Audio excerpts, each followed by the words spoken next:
نحمدہ ونصلی علی رسولہ الکریم اما بعد فاعوذ باللہ من الشیطان الرجیم بسم اللہ الرحمن الرحیم الصلاۃ والسلام علیک یا رسول اللہ وعلی آلک واصحابک یا حبیب اللہ۔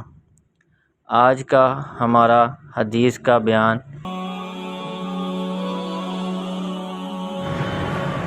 عبداللہ بن عباس رضی اللہ عنہما کہتے ہیں کہ میں ایک گدی پر سوار ہو کر آیا۔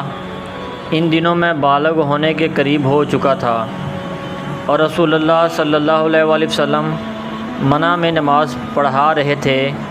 میں صف کے بعد حصے کے آگے سے گزرا، پھر اترا تو گدی کو چرنے کے لیے چھوڑ دیا اور صف میں شریک ہو گیا تو کسی نے مجھ پر نکیر نہیں کی۔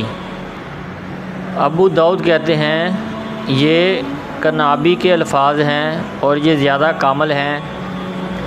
مالک کہتے ہیں جب نماز کھڑی ہو جائے تو میں اس میں گنجائش سمجھتا ہوں۔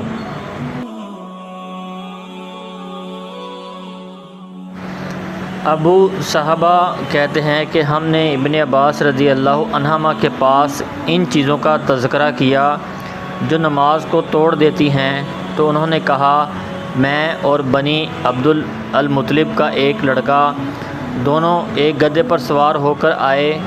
رسول اللہ صلی اللہ علیہ وآلہ وسلم نماز پڑھ رہے تھے، ہم دونوں اترے اور گدھے کو صف کے آگے چھوڑ دیا تو آپ صلی اللہ علیہ وآلہ وسلم نے کچھ پرواہ نہ کی اور بنی عبد المطلب کی دو لڑکیاں آئیں، وہ آ کر صف کے درمیان داخل ہو گئیں تو آپ نے اس کی بھی کچھ پرواہ نہ کی۔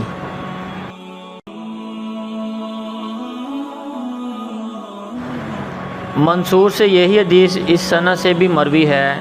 اس میں یہ ہے کہ ابن عباس رضی اللہ عنہما نے کہا بنی عبد المطلب کی دو لڑکیاں لڑتی ہوئی آئیں تو آپ صلی اللہ علیہ وآلہ وسلم نے ان دونوں کو پکڑ لیا۔